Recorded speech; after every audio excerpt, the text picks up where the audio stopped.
Ang kwentong ito ay tungkol kay Lilith na nabuo sa isang Jewish mythology na kung saan pinaniniwalaan na si Lilith ay unang asawa ni Adam. Paalala, ang kwentong ito ay wala sa Biblia, kaya nga tinawag siyang mythology from the word itself, myth, o alamat na kwento ng mga Jewish. Kaya sa mga religious dyan na nanonood, wala tayong intensyon dito na magdebate o ano paman.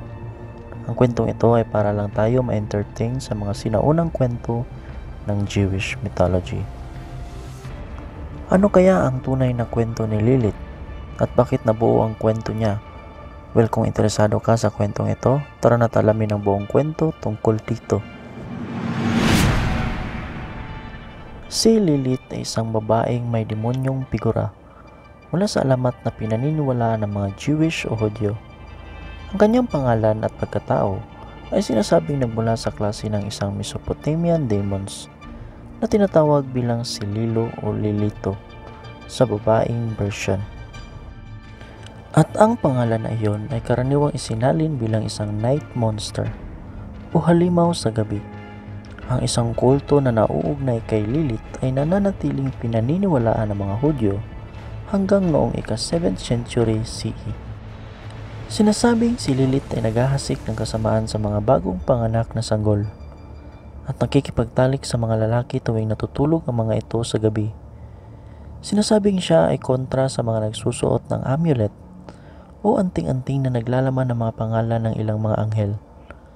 Sa mga nagdaang panahon, ang mga feminist scholars ay nagbigay ng positibong pananaw tungkol sa kwento ni Lilith.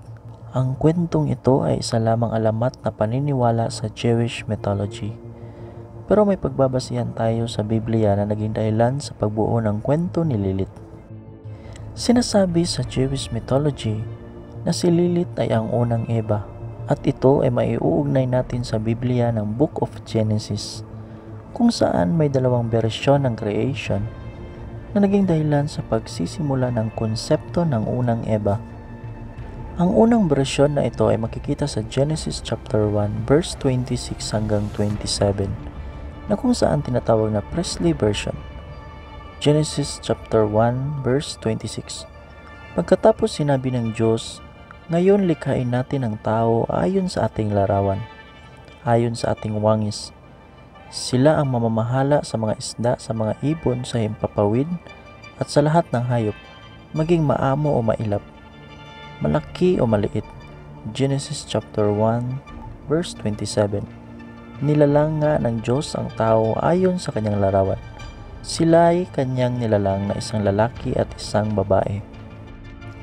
Kung titignan mong mabuti sa Genesis chapter 1 verse 26 to 27, ay makikita mong binanggit sa Biblia na ang Panginoong Diyos ay nilikha ang babae at lalaki.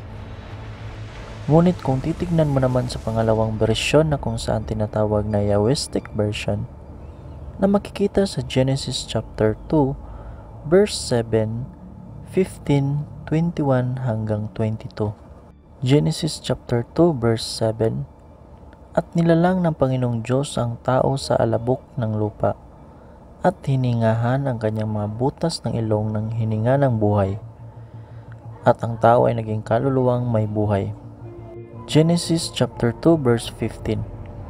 At kinuha ng Panginoong Diyos ang lalaki at inilagay sa halamanan ng Eden upang kanyang alagaan at ingatan.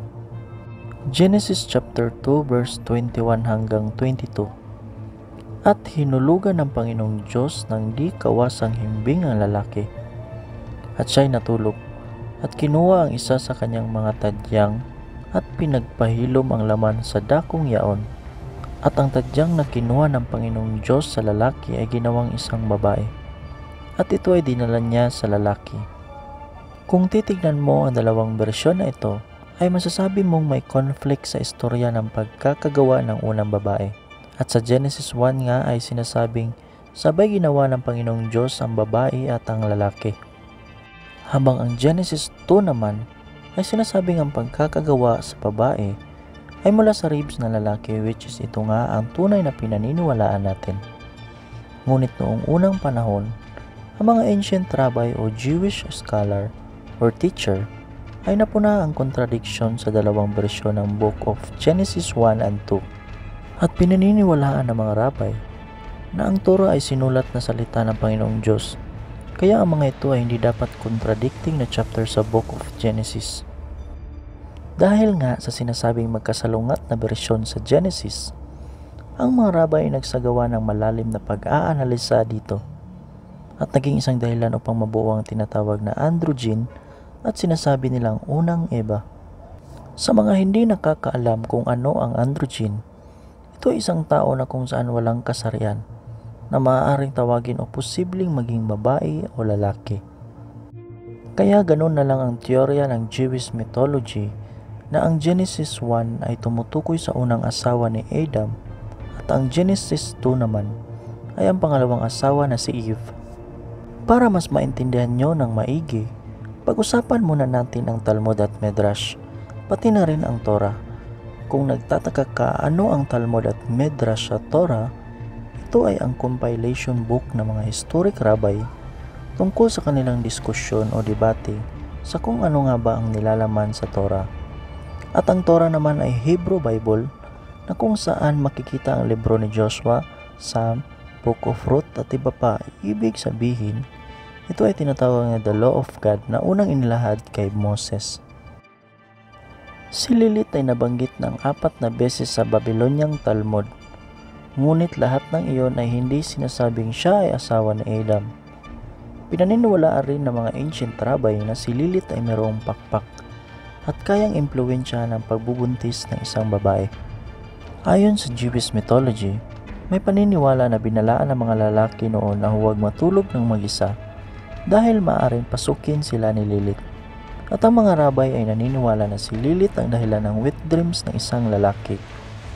At kinukuliktan niya ang simen o similya ng mga lalaki upang siya ay makapagbigay ng anak sa daan-daang mga demonyong sanggol. Ang mga scholars ng sinaunang panahon ayon sa Jewish mythology ay hindi alam kung saan nagmula ang karakter na tinatawag na si Lilith. Marami dito ang naniniwala na si Lilith ay inspired ng Sumerian myth patungkol sa isang vampira na tinatawag na Lilo. May iba rin na naniniwalang si Lilith ay inspired ng Mesopotamian myth tungkol sa karakter na Succubus kung saan tinatawag na Lilin. Si Lilith ay napag-usapan at nabanggit ng 4 na beses sa Talmud, ngunit noong dumating ang 700 CE hanggang 1000 CE ay nailathala ang The Alphabet of Ben Sirach, kung saan si Ben Sirach ay pinangalanan si Lilith na unang asawa nga ni Adam. At ang kwento ni Lilith ay nailathala ni Ben Sirach at yun ang simula ng kwento ni Lilith base sa Jewish mythology. Ngayon dumako naman tayo sa aktwal na kwento. Ang kwento ni Lilith na nailathala ni Ben Sirach ay tugma rin sa Genesis 1 at 2. At ayon sa kwento niya na ang dalawa ay palaging hindi magkasundo, lalo na pagdating sa pagtatalik. Dahil si Adam ay gusto niya sa ibabaw, ngayong si Lilith ay gusto rin nito sa ibabaw. Dahil gusto ni Lilith na maging dominante at sinasabing sabay silang ginawa, kaya dapat parehas lang sila. Dahil nga sa hindi pagkakasundo ng dalawa, si Lilith ay nagdesisyon na umalis at iwan si Adam. Pinanggit ang pangalan ng Panginoong Diyos at lumipad papuntang Red Sea. At iniwan niya si Adam ng mag-isa. Ngunit nang malaman ito ng Panginoong Diyos ay agad itong nagpadala ng anghel upang kumbinsihin si Lilith na bumalik o ibalik siya sa piling ni Adam. Pero saan ko kinakailangan? Kapag si Lilith ay hindi bumalik, 100 sa kanyang anak ay mamamatay araw-araw. 3 anghel ang ipinadala ng Panginoon para sa misyon na ito, na kung saan naabutan nila si Lilith sa Red Sea. Kinausap ng anghel si Lilith na kung ito ay sasama sa kanila, ay hindi nila itutuloy na lunurin ito. Sinabi ni Lilith na nilikha siya ng Panginoon para bigyan ang mga bata ng malalang sakit, simula sa panganak nito hanggang sa 8 taong gulang kapag ito ay lalaki. Ngunit kung ito ay babae, siya ay may pahintulot hanggang sa maglalabing-2 taong gulang ito. Ang mga anghel ay hindi nilubayan si Lilith, hanggang sa mangako ito sa pangalan ng Panginoon na kapag ang sanggol o bata ay may pangalan ng 3 anghel ay hindi niya ito ipoposes. At matapos ngang sabihin ito ni Lilith sa mga anghel, ay umalis na ang mga ito at tuluyan na ngang hindi bumalik si Lilith kay Adam. Para sa recap ng kwentong ito, ang androgyne ay walang kasarian, kaya pwede ito maging isang lalaki o babae. Ayon sa mga rabay na may diskusyon sa Genesis chapter 1 verse 26 hanggang 27, ay nabanggit dito na ang Panginoon ay gumawa ng babae at lalaki, ngunit walang binanggit na pangalan. Gayunpaman, sa Genesis chapter 2 ay nabanggit na ang lalaki ang kanyang unang ginawa at nilagay sa paraiso ng Eden. Ayon sa diskusyon at pag-aaral ng mga rabay, ang nakasulat sa Psalms ay posibleng indikasyon na si Adam ay isang hermaphrodites na sinasabing may dalawang mukha.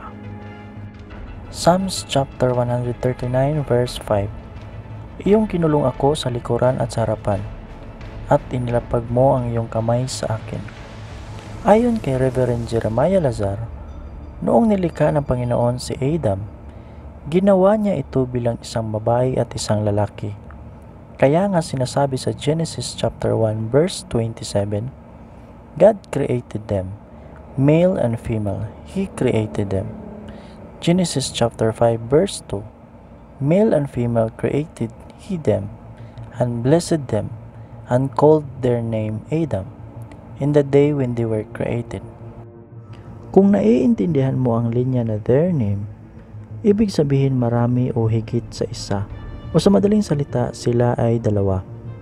Ang mga ancient rabbi ay naniniwala na noong ginawa si Adam ay may dalawa itong mukha, na kung saan pinaniniwalaang ito ay may dalawang imahe na nagkatalikuran. At ang Genesis chapter 2 naman ang sulat doon na paghihiwalay sa mga ito. Sa orihinal na kasulatan, ang nakalagay ay mitsalutab, nang ibig sabihin ay buong kalahating katawan. At dito nga pinaghiwalay ng Panginoon si Eve at Adam. Maraming rabay ang sumangayon sa konseptong ito, pati na rin ang iba pang feminist scholars. At ito rin ang tumapo sa tanong na ang babae at lalaki ay parehas na ginawa. Sa modernong panahon natin ngayon, ang mga feminist scholars ay inilalarawan si Lilith hindi bilang isang demonyo, kundi isang malakas na babae na sinasabing kapantay lang ang lalaki at tumangging gawin ang mga bagay na hindi pantay sa kanya. Ayon sa mga feminists, si Lilith ay ang kanilang role model para sa sexual at personal independence. Ayon sa kanila, nag-iisa si Lilith na sinasabi ang pangalan ng Panginoon para makatakas ito sa kanyang asawa. Dagdag pa ng mga ito na kung sakali man na siya ang ahas sa Garden of Eden, ang kanyang intensyon lamang ay tulungan si Eve na magkaroon ng karunungan, wika at lakas ng kalooban. Si Lilith ang naging matatag na simbolo ng feminism. Sa katunayan, mayroong feminist magazine na pinangalan sa kanya. Mayroon ding Lilith Fair kung saan nagsasama-sama ang mga babaeng singer at songwriters. Pero ganun pa man kaibigan, ang kwentong ito ay isa lamang myth sa Jewish mythology. Kaya walang anumang dapat pagtalunan tungkol dito. Dahil matagal ng panahon na natuldukan ang kwentong ito, hinalungkat lang natin upang malaman ninyo bakit si Lilith ay parte ng ancient myth ng mga Jewish. Kung sa realidad ang pagbabasihan ng kwento ni Lilith ay isa lamang bahagi ng debate ng sinaunang panahon, at nabanggit man siya sa Biblia ay isang beses lamang, at yun ay bilang isang demonyo.